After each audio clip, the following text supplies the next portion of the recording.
Kaisang Pangarep menjadi Ketua Umum Partai Solidaritas Indonesia atau PSI, banyak orang kemudian bertanya-tanya apakah ini bentuk regenerasi politik yang sehat. Teori klasik tentang elit, yaitu dari Vilfredo Pareto, Gaetano Mosca, dan Robert Michels. Pareto membagi masyarakat ke dalam dua kelompok, elit dan non-elit. Mosca memperkenalkan istilah the ruling class. Michels terkenal dengan konsep Iron Law of Oligarchy atau hukum besi oligarki.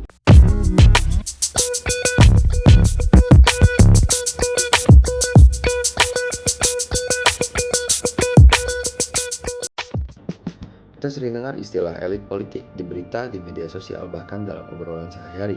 Tapi jarang sekali kita berhenti sejenak untuk benar-benar memahami siapa sebenarnya yang disebut elit itu dan bagaimana mereka bisa terus berada di posisi atas dalam sistem yang katanya demokratis. Untuk menjawab pertanyaan itu, saya akan menggunakan 3 teori klasik tentang elit, yaitu dari Vilfredo Pareto, Gaetano Mosca, dan Robert Michels.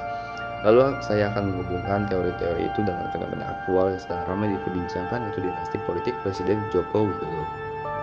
Kalau kita lihat perjalanan politik Jokowi sebenarnya sangat unik. Dia berasal dari latar belakang rakyat biasa, bukan dari keluarga pejabat, dan awalnya dikenal sebagai simbol lahirnya pemimpin baru dari luar lingkaran elit tradisional.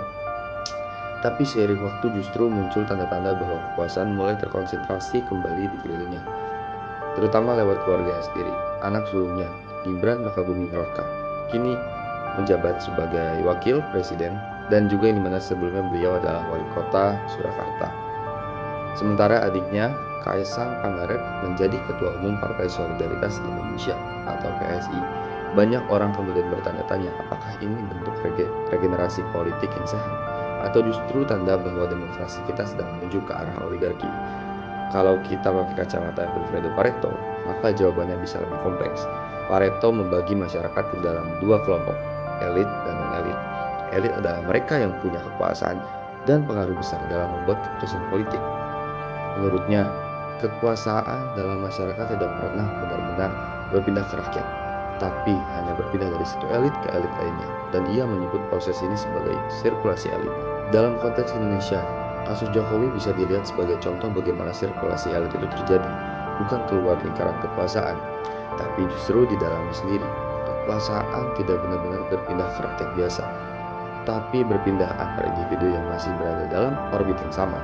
Pareto juga membedakan dua tipe elit, yaitu singa yang berkuasa dengan ketegasan dan kekuatan, dan rubah yang berkuasa dengan kecerdikan dan strategi. Jokowi dengan gaya politik yang cenderung halus, kompromistis, dan penuh perhitungan bisa digolongkan sebagai tipe elit rubah yang lihai menjaga keseimbangan kekuasaan sambil memastikan pengaruhnya tetap ada. Kemudian kalau kita lihat dari perspektif Gaetano Mosca, fenomena ini semakin jelas. Mosca memperkenalkan istilah the ruling class atau kelas yang berkuasa. Ia percaya bahwa dalam setiap sistem pasti ada kelompok kecil yang memiliki kemampuan untuk lebih mengorganisir dan mengatur masyarakat, sementara mayoritas rakyat hanya mengikuti. Menurut Mosca, kekuasaan elit tidak bertahan begitu saja, tapi harus dilegitimasi. Artinya, harus dibuat terlihat sah dan dapat diterima oleh masyarakat. Dalam konteks Jokowi, legitimasi itu bisa muncul lewat citra sebagai pemimpin rakyat, simbol pembangunan, atau bapak bangsa yang ingin memastikan keberlanjutan visi politiknya. Dengan narasi seperti ini, keberlanjutan kekuasaan di lingkaran keluarga bisa diterima sebagai sesuatu yang wajar dan bahkan dianggap demi kepentingan publik.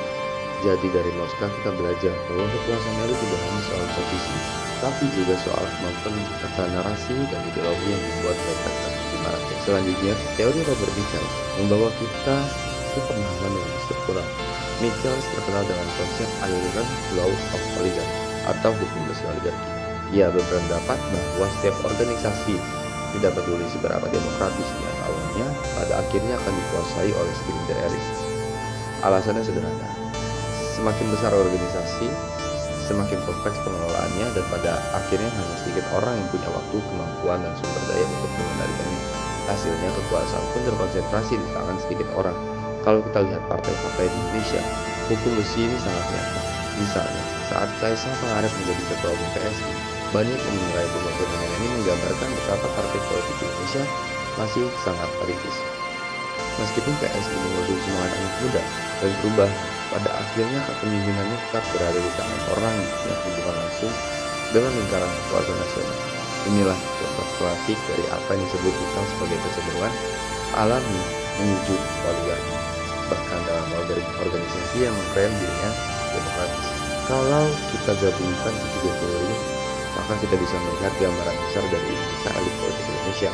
Pareto menunjukkan bahwa sirkulasi elit di Indonesia belum benar-benar terbuka. Tosca menjelaskan bagaimana kelas politik mempertahankan kekuasaan lewat legitimasi moral dan ideologis. Dan Mikas mengingatkan kita bahwa oligarki adalah konsekuensi logis dari struktur organisasi politik.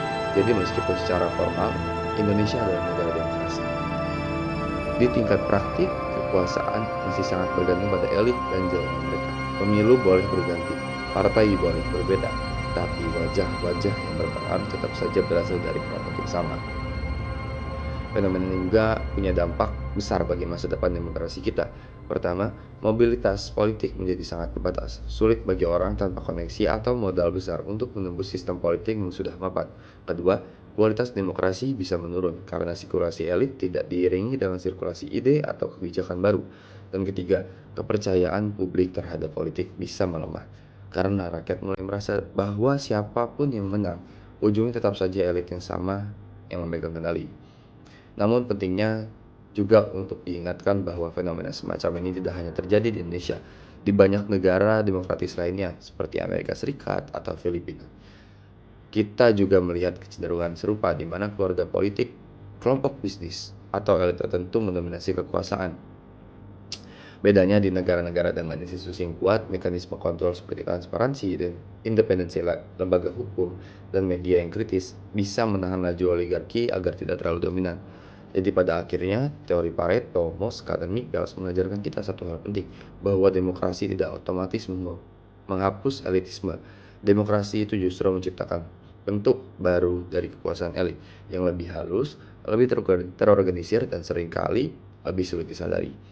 Dalam konteks Indonesia, dinasti politik Jokowi hanyalah satu contoh dari bagaimana elit beradaptasi dalam sistem demokrasi dengan cara yang tampak sah dan bahkan populer. Pertanyaannya sekarang, apakah kita akan terus menerima sirkulasi elit yang tertutup ini sebagai hal yang wajar, atau mulai menuntut bentuk demokrasi yang benar-benar membuka ruang bagi munculnya pemimpin dan ide baru dari luar lingkaran kekuasaan?